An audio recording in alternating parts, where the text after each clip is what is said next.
2022 मध्ये राज्यात सत्ता बदलली. मंत्रिपदापासून मित्र पक्षांपर्यंत सगळा उलटफेर झाला. पण त्याचसोबत आणखी एक गोष्ट झाली. महाराष्ट्राचं सत्ता केंद्र 26 किलोमीटरनं बदललं. वांद्र्याच्या कलानगरमधून सत्तेचा केंद्रबिंदू ठरला तो म्हणजे ठाणे. शिवसेनेचा बालेकिल्ला असलेला ठाणे आधी बंडाचं आणि मग सत्तेचं केंद्र ठरला. शिवसेना एकत्र असताना ठाण्यात होल्ड मिळवायला आतुर असलेल्या भाजपला पुन्हा काही पावलं मागे जावं लागलं.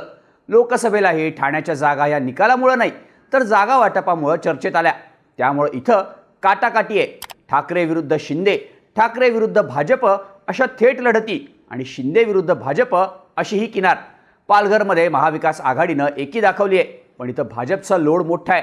एकनाथ शिंदे, उद्धव ठाकरे आणि रवींद्र चव्हाण अशा नेत्यांची प्रतिष्ठा इथं पणाला आहे. या 24 जागांवर नेमकं काय गणित लागतंय? वारं, फिल्डिंग ते काटाकाटी सगळी समीकरणं पाहूयात या व्हिडिओमधून. नमस्कार, मी शार्दूल आणि तुम्ही बघताय बोल व्हिडिओ. ठाणे या शिवसेनेच्या बालेकिल्ल्यात खरी लढत शिंदे विरुद्ध ठाकरे. 18 पैकी 6 जागांवर होणारी. शिवसेना कुणाची हा कौल देणारी. त्यामुळं आधी या 6 जागांबद्दल बोलूयात. पहिली जागा अंबरनाथची. शिंदेंचे बालाजी किणीकर आणि ठाकरेंचे राजेश वानखेडे असा इथला सामना.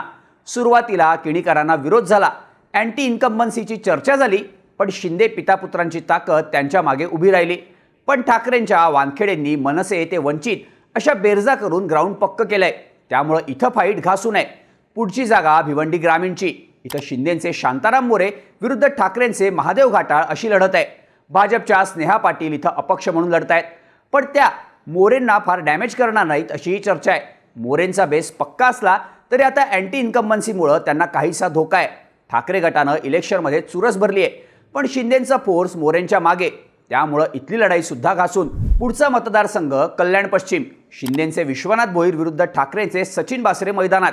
भाजपच्या नेत्यांनी भोईर यांच्या उमेदवारीबद्दल नाराजी व्यक्त केली, पण शिंदेंनी मध्यस्थी केली आणि सगळा फोर्स भोईर यांच्या मागे उभा केला.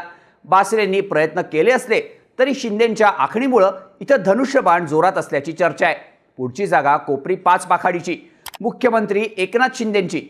इथं ठाकरेंनी आनंद दिघेंचे पुतणे केदार दिघे यांना तिकीट दिलं, पण जागा नुसतीच भावनिकतेमुळे चर्चेत. ग्राउंडवरच्या रेसमध्ये एकनाथ शिंदेंच्या लीडची चर्चा आहे. त्यानंतर जागा आहे ओवळा माजिवडाची. इथं शिंदेंचे प्रताप सरनाईक विरुद्ध ठाकरेंचे नरेश मणेरा मैदानात. आनंद दिघेंचे शिष्य विरुद्ध आनंद दिघेंचे शिष्य अशीच फाईट इथं तयार झाली, पण शिंदे सरनाईक या फोर्समुळं मणेरा यांची ताकद कमी पडत असल्याचं चित्र आहे. त्यामुळे इथं सामना एकतर्फीच घुमणार. आता शिंदे विरुद्ध ठाकरे हा सामना आणखी एका जागेवर आहे, पण तिथं खरा जोर मनसेचा. ती जागा कल्याण ग्रामीणची. राजू पाटील यांच्यापुढं ठाकरेंचे सुभाष भोईर आणि शिंदेंचे राजेश मोरे अशी लढाई आहे. इथं शिंदे विरुद्ध मनसे असं चित्र तयार होऊ शकतं, पण भाजपचे रवींद्र चव्हाण इथं राजू पाटलांना मदतीचं इंजिन जोडतील आणि शिंदेंच्या मोरेंना धक्का बसेल हे कल्याण ग्रामीणचं सध्याचं चित्र आहे. ठाण्यात पुढचा सामना रंगणार तो 4 जागांवर. भाजप विरुद्ध ठाकरे.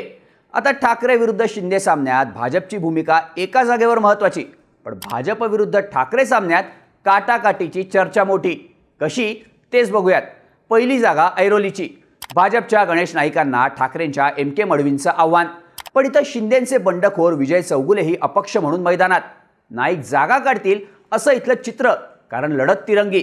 पण जर चौगुले विभाजनाच्या पुढे गेले तर नाईकांचा गेम होणार आणि क्रेडिट चौगुलेंना जाणार.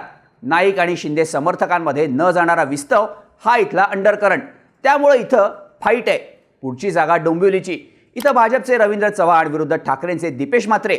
डोंबिवली हा संघाचा, भाजपचा आणि चव्हाणांचा गड, पण म्हात्रे यांनी इलेक्शन कामावर आणि नाराजीवर नेलंय. चव्हाण गड राखतील अशी चर्चा आहे, पण श्रीकांत शिंदेंच्या जवळचे अशी ओळख असणाऱ्या दीपेश म्हात्रे यांच्या मागं ठाकरेंपेक्षा शिंदेंचा फोर्स उभा राहिला तर डाव घुमला. अर्थात चव्हाण भक्कम असल्यानं, मनसेची साथ असल्यानं जागा काढणं सोपं नाही. फाईट झाली तरी लय झालं. पुढची जागा कल्याण पूर्वची. भाजपनं गणपत गायकवाडांच्या पत्नी सुलभा गायकवाडांना मैदानात उतरवलं, तर ठाकरेंनी धनंजय बोडारे यांना संधी दिली, पण शिंदेंच्या महेश गायकवाड यांनी अपक्ष अर्ज भरला. शिंदेंची सेना मात्र त्यांच्या मागं नाही. त्यांची एकाकी झुंज. ठाकरे गटात नाराजी. यामुळे इथून सुलभा गायकवाड यांना ग्रीन सिग्नल मिळू शकतो. इथं शिंदेंनी, रवींद्र चव्हाणांनी सुलभा गायकवाडांच्या मागे जोर लावलाय, युती धर्म पाळून. पुढची जागा ठाण्याची. इथं भाजपचे संजय केळकर आणि ठाकरेंचे राजन विचारे प्लस मनसेचे अविनाश जाधवही मैदानात. केळकरांची इथं ताकद मोठी, पण विचारे आणि जाधव यांच्याकडेही ग्राउंड आहे. जाधव कुणाला धक्का देतात आणि शिंदेंचं केडर केळकरांना किती मदत देतं यावर ही लढत किती घासून हे ठरणार. पण घासून आहे हे मात्र नक्की. आता शिंदेंची एक जागा राहिली, ती भिवंडी पूर्वची. इथं शिंदेंचे संतोष शेट्टी विरुद्ध समाजवादीचे रईस शेख असा सामना आहे. शेट्टींची वैयक्तिक ताकद असली तरी इथं मुस्लिम समाजावर शेख यांचा एकहाती होल्ड, त्यांच्या मागे सहानुभूती सुद्धा आहे. त्यामुळं वातावरण शेख यांच्या बाजूनं. आता शिंदे ज्या 7 जागा लढवत आहेत, ठाकरे ज्या 10 जागा लढवत आहेत त्याबद्दल आपण बोललो. आता पुढे जाऊ भाजप विरुद्ध शरद पवार सामन्याबद्दल बोलू. ठाण्यात ही लढत आहे 3 जागांवर. पहिली जागा बेलापूरची. भाजपच्या मंदा म्हात्रे विरुद्ध पवारांचे संदीप नाईक, मनसेचे गजानन काळे, शिंदेचे बंडखोर विजय नहाटा अशी चौरंगी लढत. इथं म्हात्रेंबद्दल नाराजी आहे. नहाटा यांच्या मग पक्ष नसला तरी स्वतःची यंत्रणा आहे, त्यात काळेही पॉकेट राखून आहेत. या सगळ्यात चर्चा एकच, नाईकांची तुतारी जोरात आहे. दुसरी जागा मुरबाडची. इथं भाजपचे किसन कथोरे विरुद्ध शरद पवार गटाचे सुभाष पवार रिंगणात. इथं सुभाष पवार यांच्या मागं माजी खासदार कपिल पाटील यांचा जोर बसला तर पवार लोड जातील, कारण अंतर्गत नाराजीचा फॅक्टर मोठा आहे. पवारांना ताकद देणारा. तिसरी जागा उल्हासनगरची. भाजपचे कुमार ऐलानी विरुद्ध शरद पवारांचे ओमी कलानी. इथं पप्पू कलानी फॅक्टर मोठा, पण कलानी विरुद्ध ऐलानी हा इथला पारंपरिक सामना. कलानी महापालिकेला भाजपची साथ देतात तर विधानसभेला पवारांची, त्यामुळं इथली समीकरणं कठीण. लढत घासून होण्याचं चित्र पक्क. भाजप विरुद्ध काँग्रेस हा सामना 2 जागांवर आहे. पहिली भिवंडी पश्चिम. भाजपचे महेश चौगुले विरुद्ध दयानंद चोरघे विरुद्ध MIMचे वारिस पठाण विरुद्ध बंडखोर विलास पाटील अशी चौरंगी लढत आहे. MIMमुळं होणाऱ्या मतविभाजनामुळं इथं चौगुले निघतील अशी शक्यता जोरात. दुसरी जागा मीरा भाईंदर. इथं काँग्रेसचे सय्यद हुसेन विरुद्ध भाजपचे नरेंद्र मेहता असा सामना. इथल्या विद्यमान अपक्ष आमदार गीता जैन यांनी शिंदेंना पाठिंबा दिला होता, पण त्यांना तिकीट नाकारण्यात आलं. त्यामुळे जैन अपक्ष म्हणून मैदानात. पण तरीही शिंदे गटाची साथ जैन यांना मिळू शकते. पण मुस्लिम मतदार मोठ्या प्रमाणावर असल्यानं हुसेन यांच्या आशा कायम आहेत. थोडक्यात इथं फाईट घासू नये. आता राहिल्या त्या क्लायमॅक्सच्या 2 जागा. पवार विरुद्ध पवार सामना असलेली पहिली जागा शहापूरची. इथे दौलत दरोडा विरुद्ध पांडुरंग बरोरा असा पारंपरिक सामना. ठाकरेंनी आपल्या अपक्षांचं बंड थंड केल्यानं बरोरा यांच्या मागं फोर्स मोठा आहे. पण जिजाऊ संघटनेच्या उमेदवारामुळे होणारं मतविभाजन कोणाला काटणार यावर घासून फाईट असलेल्या लढतीच्या निकालाचं चित्र स्पष्ट होणार. दुसरी जागा मुंब्रा कळवा.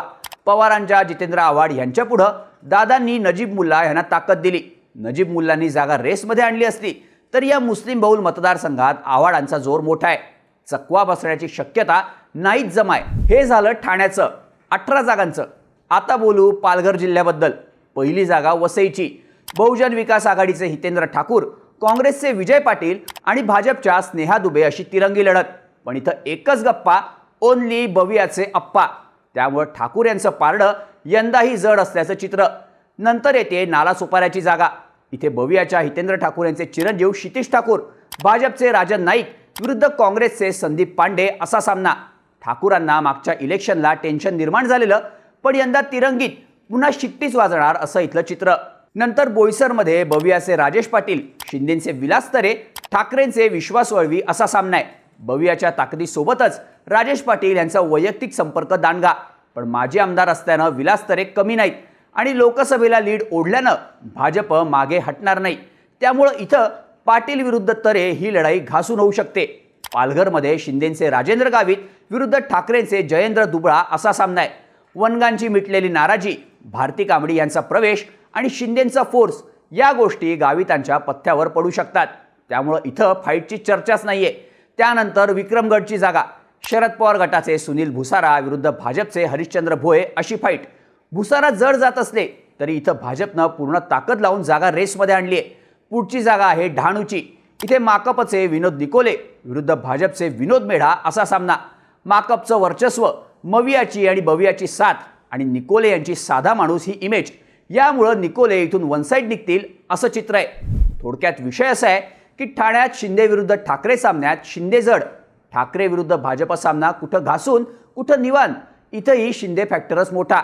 लढाई एकनाथ शिंदे, उद्धव ठाकरे आणि रवींद्र चव्हाण या नेत्यांच्या प्रतिष्ठेची. कुणाचा बालेकिल्ला किती भक्कम आहे हे ठरवणारी. पालघरमध्ये शिट्टीचा आवाज आहे. पण बाकी ठिकाणी शिंदे भाजप ठाकरेंना मायनस करू शकतात. खरी लढाई ही एकेका जागेची नाही, तर ठाणे हे सत्ता केंद्र राखण्याची आहे. आता अंतर 26 किलोमीटरचं नाही, जागांच्या गणितांचं आहे, काटाकाटीचं आहे, थोडक्यात घासून आहे. तुम्हाला काय वाटतं? या 24 जागांवर नेमकं काय होईल? याबद्दलच्या तुमच्या प्रतिक्रिया आम्हाला कमेंट करून नक्की सांगा आणि अशाच माहितीपूर्ण व्हिडिओजसाठी बोलबिडूच्या यूट्यूब चॅनलला सबस्क्राईब करायला विसरू नका.